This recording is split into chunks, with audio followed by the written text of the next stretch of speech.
What can we learn from timing? In your own life, you find that there's a time to take action and a time for patience, a time to celebrate, and a time to slow down. Every talent you have exists within you for a reason. And if you pay attention, you'll find windows of opportunity that open up to you when the right time comes along to use it. And you might ask, if timing is so important, then how do we recognize and take advantage of it? According to numerology, the human lifespan follows a 9-year cycle called an epicycle. Every year of your life has its own energy, and each year has a certain approach that best leads to growth and happiness. When you work with the energy of your year, everything amplifies. All your actions take on more strength and power. When you have a sense of this divine timing, everything comes to you more easily. But when you work against the energy of your year, when you try to force things ahead before they're ready, you often find yourself struggling, wasting precious resources, and getting frustrated at your lack of progress. The year that you find yourself in right now, within your 9-year epicycle, is called your personal year. In order to understand the best way to navigate the choices, opportunities, and challenges of this year, you have to understand how to calculate your personal year. Here's how to do it.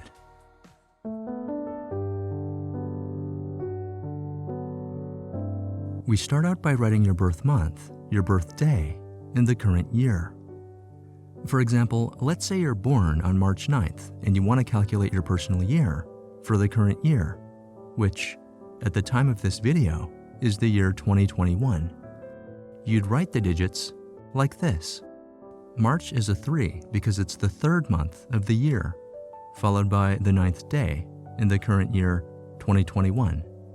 If you happen to be watching this video in a different year, then just substitute your current year for the year 2021. Then we add each of these digits together, and when we do that, we get the number 17. In numerology, when we have a number that's more than one digit, we add each of the digits together until there's only one digit left. We call this process reducing the numbers.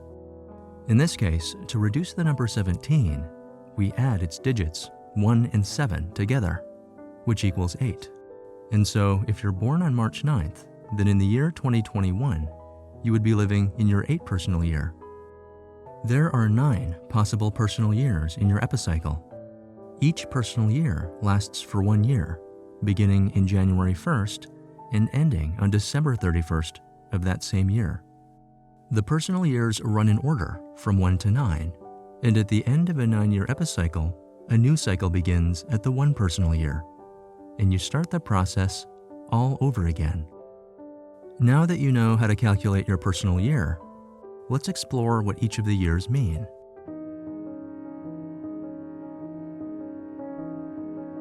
The 1 personal year is the start of a new 9-year cycle.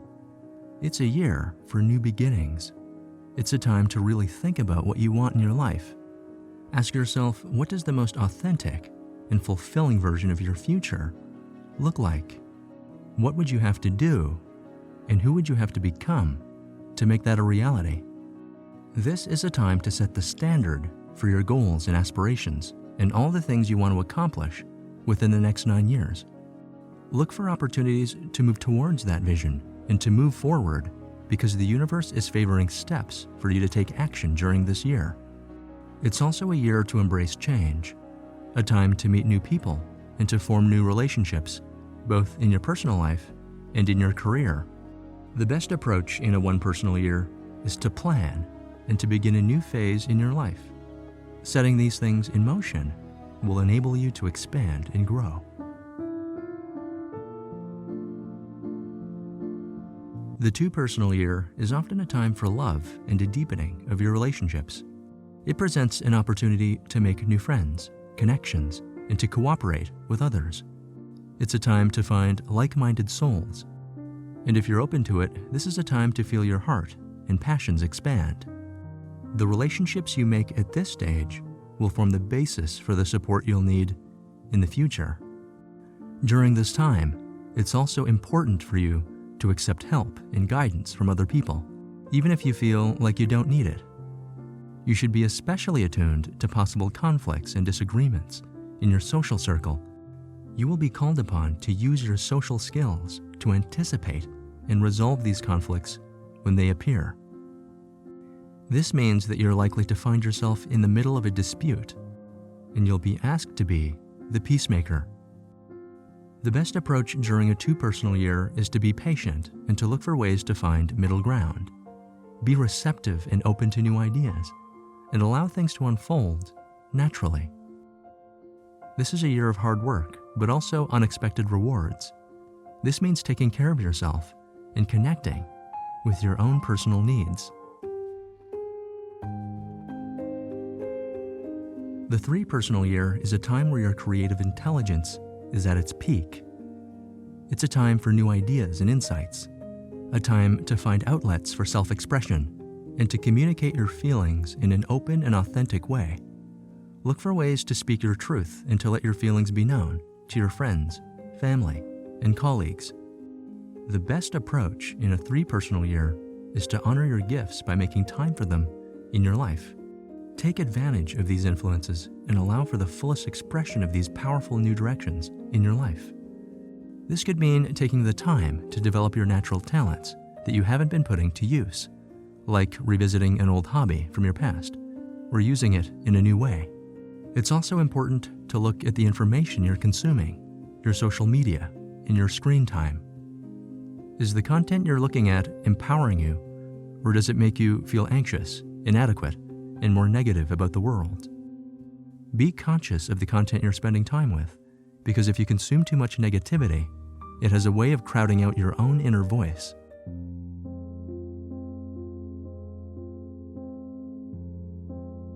The four-personal year tends to be a more challenging year, where you're likely to find yourself working harder than usual. It might feel like you're not getting the recognition or the positive results you deserve. This is normal, because now is a time for patience. Recognize that the challenges you're facing now are temporary, but they're also very necessary. You have to overcome these challenges and learn these lessons before you can reach your higher stages of development. Treat this as an opportunity to build a foundation of stability and security that you'll need in the future. It's also important to pay attention to the details during this time, because too many small mistakes can derail your progress. The best approach in a four-personal year is to move forward with consistency and organization to put the elements of your life in order. Don't do anything too drastic during this year, and focus on the things that are most likely to prepare a solid base for your future. It's also a time to test what you've been building towards and to see if the reality holds up to the vision you have in your mind. Take your time. Trust that the structure that you're building is strong enough to hold you up, and that it will serve you well when you need it later on.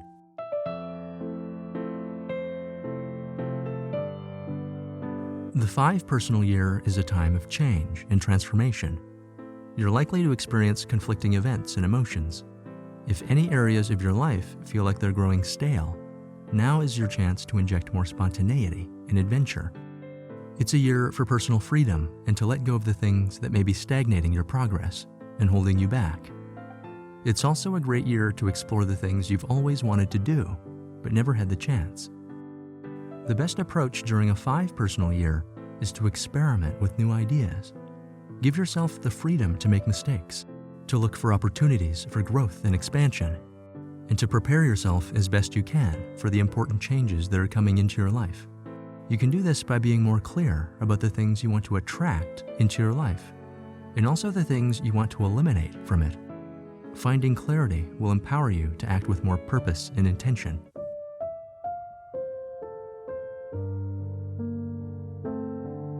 The six-personal year is a time to reconnect with your family and to maintain and deepen those bonds. It's also a good year to take an existing relationship to the next level. Marriages often happen in the sixth year of an epicycle. In a more general sense, the six-personal year is a time to tend to your home and to confront the things that have been left unsaid, or to do the things that have been left undone. This can often include repairing old relationships that have fallen away. It's also a year for forgiveness, for letting go of old resentments that you're carrying with you because someone has hurt you in the past. It can also mean forgiving yourself. Either way, it's important to let go of these burdens and to heal from these old wounds. And you have to confront these things before you can move forward into a happy and healthy future. You should look for opportunities to be closer and to spend more time with your family and the people you love. The best approach during a 6th personal year is to take care of domestic responsibilities and to work to build harmony within your home.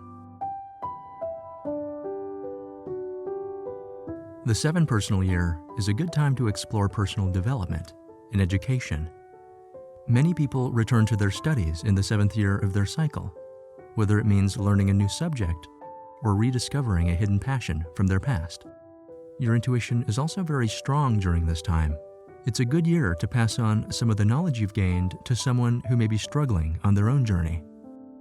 You'll find that you can gain powerful insights and learn just as much by mentoring someone as they will learn from your mentorship. The best approach in a 7th personal year is to take the time to reflect. It's a time to reconnect with your inner student and to study the past and present so that you can plan more effectively for the future.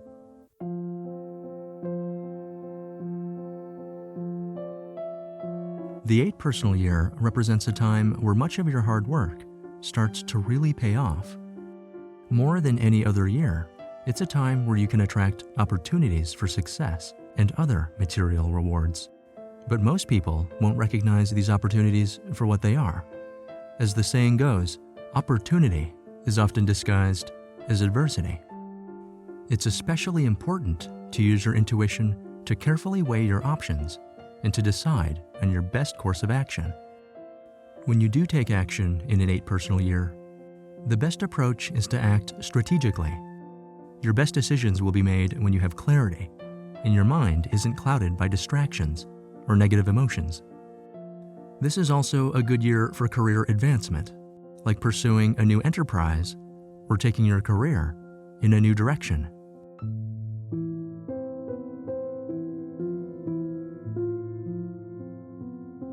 The 9th personal year is a time for completion and closure. It's common for those in a 9th personal year to feel that things are coming full circle. It's also a good time to leave behind all the things that you don't want to take with you into the next stage of your life. Anything you start in this year isn't likely to continue into your long-term future. Instead, this is a year to take care of any loose ends and unfinished business. Clear out all the things that no longer fit into your life and prepare for the beginning of the next cycle.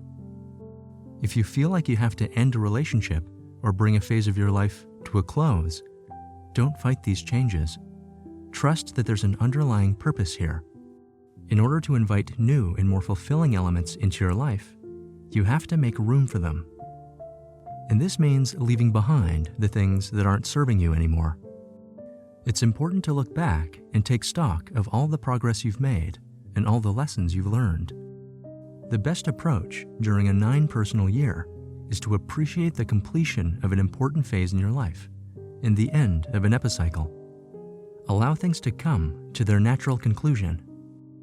The end of one thing is always the beginning of something new. If you need to pivot or redirect your focus in a new direction, that's okay. Accept and embrace this. It's also important to take a moment to feel gratitude for all the progress you've made and all the wisdom you've gained over the last 9 years. And be receptive to opportunities to help others who may be struggling on their own path. As we've seen, understanding your personal year is a powerful tool for forecasting the trends and cycles in your life. And it's been used for centuries. But it's only one piece of your overall numerology chart and only one element in a complete forecast. And if you let them, your numbers can take you as far as you'd like to go. So what is your personal year? If you followed the steps in this video to calculate your own personal year, let me know in the comments. That's it for this video. Since you've watched to the end, I want to thank you for supporting my work. I would really appreciate it if you would like and subscribe. It really helps me get my work out there, and it helps me to bring more content like this to you. As always, thanks for watching. Take care of yourselves, and I'll see you in the next video.